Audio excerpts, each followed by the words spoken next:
Je cède maintenant la parole au chef du troisième groupe d'opposition. Merci, Monsieur le Président. Dans une entrevue accordée au réseau de TVA il y a quelques jours, soulignant le premier anniversaire de son gouvernement, le premier ministre a dit un certain nombre de choses qui méritent de s'y attarder. D'abord, il a indiqué qu'il plaignait le rôle de l'opposition, plaignait le rôle des députés qui devaient trouver un sujet chaque jour pour s'indigner face au gouvernement. D'abord, je me suis dit, le premier ministre a oublié qu'il était à cette place pendant 6 ans, de 2012 à 2018, et qu'il posait des questions nécessaires au gouvernement. Ça fait partie du rôle de contrôleur des députés. La reddition de comptes, on pose des questions au ministre, il faut qu'il réponde. Alors, il a fait ça. Et dans toutes les interventions qu'il a faites, une de celles qui m'a le plus marqué, c'est celle où il demandait le remboursement des trop perçus d'Hydro-Québec. Alors, ce n'était pas seulement l'histoire d'une seule journée, ça a été continu. Pendant des semaines, avec beaucoup d'intensité, le premier ministre et votre collègue, Monsieur le Président, la députée de Saint-Hyacinthe, qui est maintenant vice-présidente de l'Assemblée nationale, demandaient qu'on rembourse les Québécois, sans condition. On a été volés. Si c'est trop perçu, redonnez-le. Parce que nous, ce qu'on veut, c'est remettre de l'argent dans les poches des Québécois. J'ai entendu ça dans l'opposition, mais je l'entends encore aujourd'hui. Très bien. Alors, je me suis dit, bien, s'ils sont élus, ils vont demander cet argent-là. C'est important pour les Québécois. Alors, je m'en souviens de ça, moi. J'ai eu souvenir de ça. Bon, évidemment, on n'a pas remporté l'élection, mais je me suis dit, qu'est-ce que ça va changer dans la vie des gens qu'il y ait un gouvernement de la CAQ? Puis j'ai pensé à ça, aux trop perçus. Alors, l'automne dernier, j'ai posé des questions au premier ministre sur les trop perçus. Et il a été étonné qu'on s'en souvienne. Bien, je lui ai dit, pas seulement nous qui s'en souviens, tous les Québécois à qui vous avez demandé de signer une pétition que la députée de Saint-Hyacinthe est allée porter à Hydro-Québec, ils s'en souviennent aussi. Puis ils ont entendu vos interventions, puis ils vous ont cru sincères parce que le premier ministre, il mettait beaucoup de lui-même, là. Il était fâché, puis on s'était fait voler de l'argent, puis on veut notre argent dans les poches des Québécois. Bien, l'opposition, qui fait son travail, a posé des questions. D'abord, on a appris que ça ne comptait pas, parce que ce n'était pas dans le cadre de la campagne électorale, c'était avant. Donc, on pouvait dire ce qu'on voulait avant, ça ne compte plus une fois qu'on est au gouvernement. Première leçon. Et que, de toute façon, les Québécois, ils n'en veulent pas. Bon. Bien, d'abord, moi, je crois à la parole donnée. Je crois à la force des mots. Je crois aux déclarations qu'on fait ici en cette Chambre. C'est solennel. C'est codifié. C'est devant la nation à travers vous, Monsieur le Président. Alors, ne serait-ce que pour une question d'honneur, il fallait faire ça. Il fallait que le gouvernement se penche sur cette question et apporte une réponse. Puis ensuite, bien, les Québécois, ils n'en veulent pas. Puis, de toute façon, on leur en redonne déjà beaucoup. Là, il parlait beaucoup de la mise à jour économique. Bien, il y a une firme de sondage qui a sondé les Québécois. C'est une majorité écrasante en faveur d'un remboursement. Puis le gouvernement qui aime bien avoir des thèmes rassembleurs, vous savez, il n'y a pas tellement de base idéologique, hein, c'est une coalition. Alors, on y va avec ce qui est le plus populaire. Bien, ça aurait dû modifier le comportement du gouvernement en disant on n'aura pas le choix parce que c'est très populaire. C'est plus de 80 % ça a été évoqué tout à l'heure. Alors là, il s'est creusé la tête, puis on est revenu à la charge plusieurs fois au printemps aussi, puis il y a eu des analystes qui en ont parlé, puis des groupes de consommateurs, entre autres la Fédération des... J'oublie, là, des contribuables, entre autres, canadiennes, et qui a fait une pétition. Alors là, on a mis de la pression. Puis le gouvernement, finalement, a dit, OK, on va faire de quoi parce que les gens le veulent. Alors, sa réponse, c'est un projet de loi en 2 temps.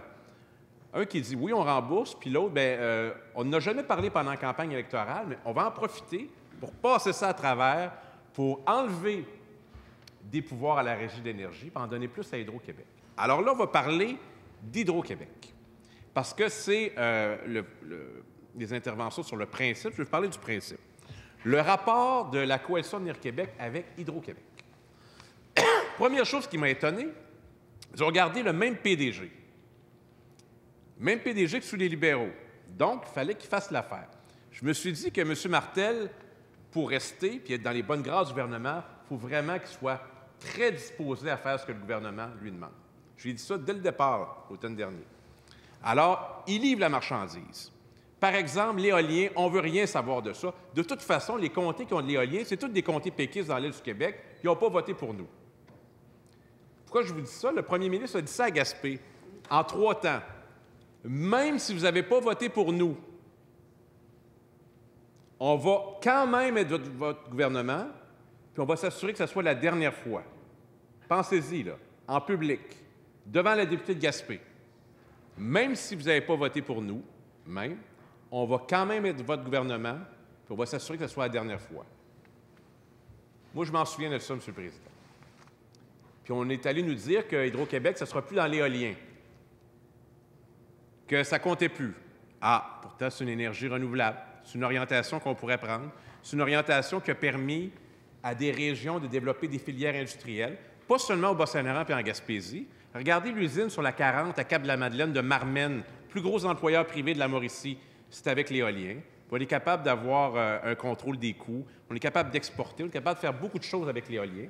D'ailleurs, le premier ministre, qui fait l'étalage de ses lectures, en fin de semaine, il a parlé d'un livre sur les énergies renouvelables, il y avait de l'éolien. J'ai failli écrire en dessous une petite note en voulant dire peut-être que ça vous revient, que vous êtes déjà venu faire des annonces avec moi au temps du Parti québécois, au parc éolien de Saint-Léandre, puis on vantait l'éolien. On a fait ça ensemble dans une tempête de neige, une élection en 2007.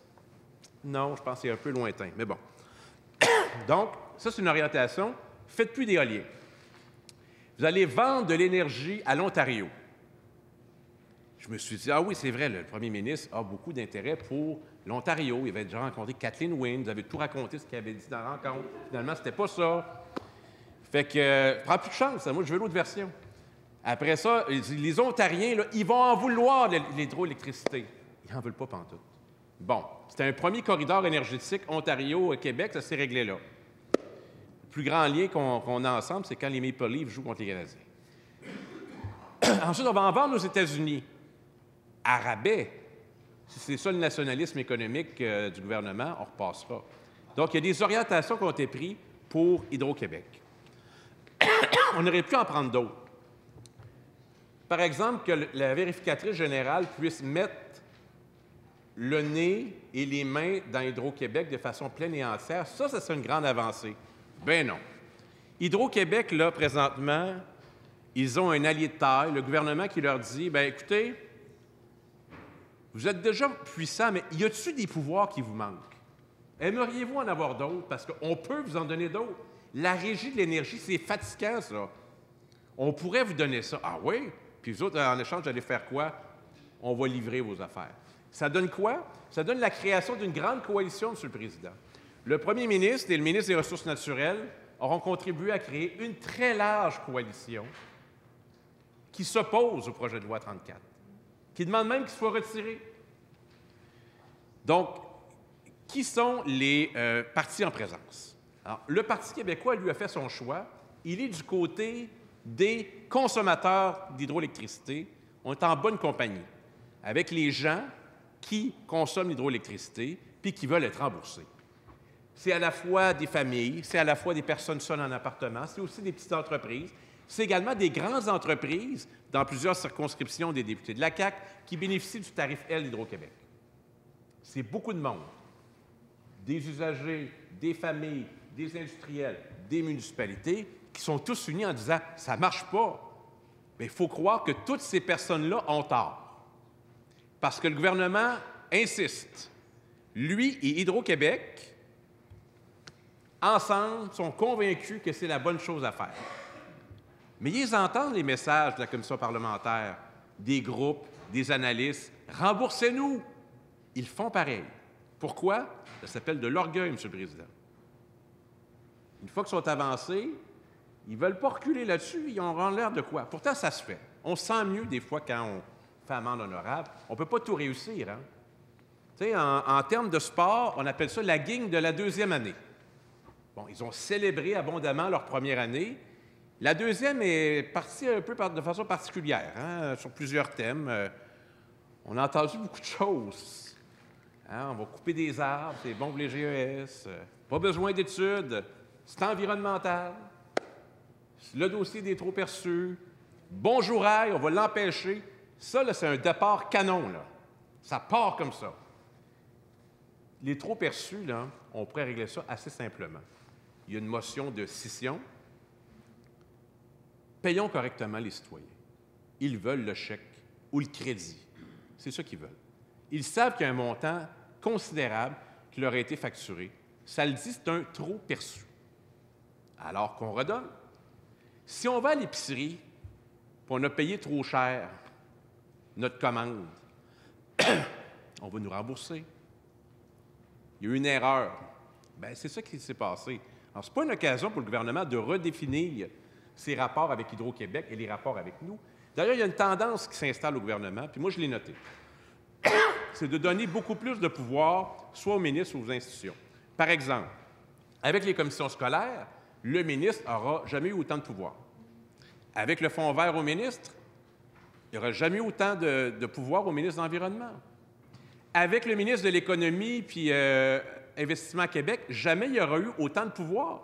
Il y a tellement de pouvoir, c'est tellement centralisé que tout ce qui manque quand on fait affaire avec Investissement Québec, c'est le numéro de cellulaire du ministre. Tu sais, c'est quasiment juste ça qui manque. Et là, on offre à Hydro-Québec une chance inouïe, Hydro-Québec étant les cadres d'Hydro-Québec, la culture d'Hydro-Québec, de leur donner ce qu'ils rêvent depuis des années. Tassez-nous la régie de l'énergie. Bien, on pourrait avoir ce discours-là de façon théorique, puis se dire, peut-être que le gouvernement a raison, mais vous savez quoi, ça ne résiste pas à l'analyse. Tous les experts qui sont passés, à quelques exceptions près, nous ont dit que ça va faire augmenter les tarifs, puis c'est pas simple. Il n'y a pas la surveillance nécessaire d'Hydro-Québec. Et je le dis à mes concitoyens de la circonscription de Matane-Matapédia, le but de mes interventions, c'est d'empêcher que les tarifs augmentent indûment. Parce qu'il se peut que le gouvernement considère, il ne l'a pas dit, qu'on ne paye pas assez cher les tarifs d'hydroélectricité. Le premier ministre l'a déjà évoqué d'une façon un peu détournée dans le passé. J'ai encore en tête les déclarations, disant « Ailleurs, ils payent plus cher que ça. » Puis là, il m'a étonné quand il a dit, la semaine dernière, à une réponse, je crois, d'un collègue du Parti libéral, que je suis surpris parce que il faut économiser l'hydroélectricité, puis bon, ça m'a beaucoup étonné. C'est un positionnement que je ne connaissais pas. Donc, ce que je dis, mon gouvernement, c'est, écoutez, ça marche, vous vous êtes trompés. Vous pouvez faire durer ça pendant des semaines, mais on ne lâchera pas. Comme dans d'autres dossiers, d'ailleurs. On pense qu'on a raison, puis les gens nous suivent. L'exemple, je ne veux pas trop bifurquer, mais l'exemple des services de garde est très probant là-dessus. Écoutez, la position est tellement solide que deux formations politiques qui n'ont pas créé le réseau des CPE, Parti libéral et Québec solidaire, nous appuient là-dedans. Ça doit être bon, pas à peu près. Mais de toute façon, je prends témoin les collègues de la CAQ qui lèvent la main si on leur demande plus de maternelle 4 ans que de CPE. Puis s'ils le font, je vais aller vérifier avec eux. Je sais que ce n'est pas le cas. On va faire la même chose avec l'hydroélectricité.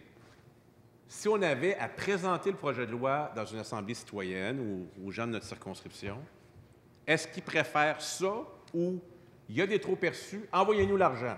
Bien, entre les deux, entre un projet de loi alambiqué, puis il y a trop d'argent, envoyez-nous le chèque, ils vont prendre, envoyez-nous le chèque. C'est ça qu'ils vont prendre.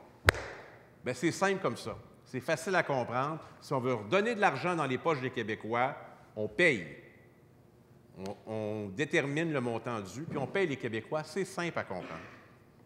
C'est simple. C'est ça qui devrait être fait. Mais là, le gouvernement prend prétexte de ce projet de loi pour annoncer quelque chose qu'il n'a jamais dit en campagne électorale. La Régie de l'énergie, ça le fatigue, puis il va donner des pouvoirs à Hydro-Québec. Je trouve ça particulier. J'ai appris au cours des derniers jours que Hydro-Québec allait engager des influenceurs. Ah, ça, c'est le bout. Des influenceurs. Pour influencer qui, comment, puis pourquoi? Au début, ils voulaient engager un journaliste. Ça n'a pas duré longtemps. Ça a duré 24 heures. C'était pas une bonne idée.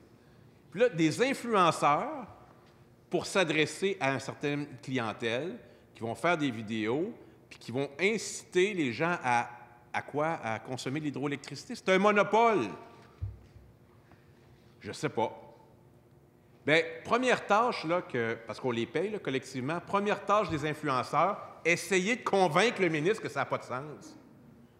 Vous êtes des influenceurs, aidez-nous.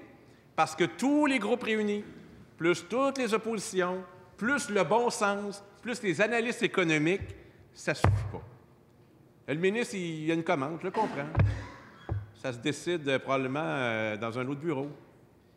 Mais les instances sont là, parce qu'après que ça va être adopté, parce que ça va être adopté, ils sont majoritaires. Des fois, les gens me disent « Ah, mais là, parlez fort, dites de quoi? » Oui, on peut faire ça, mais ils sont majoritaires. C'est leur majorité parlementaire qui va l'emporter, là. Je sais qu'il y a plein de députés de l'autre côté qui trouvent que ça n'a pas de sens. Je serais surpris qu'il y ait un vote libre là-dessus. Il faut faire avec. Je ne pense pas qu'il y en ait. Si c'était un gouvernement minoritaire, là, on négocierait. D'ailleurs, ça a des vertus, le gouvernement minoritaire. Je dis ça, puis je dis rien, mais il y a une élection le 21 octobre à Ottawa. Donc, c'est un enjeu de finances personnelles, de l'argent qu'on demande aux Québécois en trop puis qu'on doit leur payer. C'est un enjeu de confiance à l'égard d'Hydro-Québec, qui est un joyau, mais moi, je suis capable de dire qu'Hydro-Québec m'a déçu très souvent au cours des dernières années.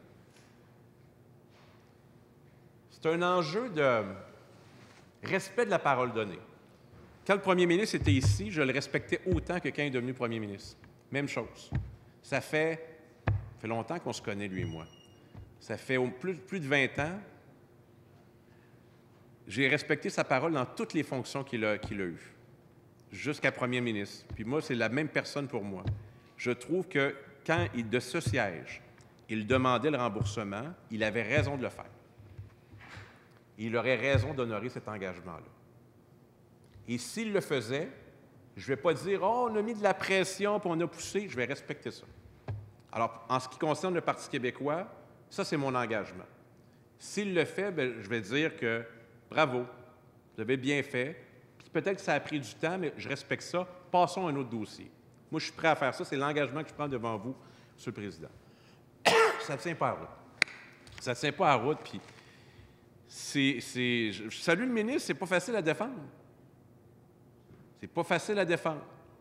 Mais il le fait. Et ça ne veut pas dire que ça tient plus la route pour autant. Alors moi, je veux qu'on rembourse les gens de chez nous.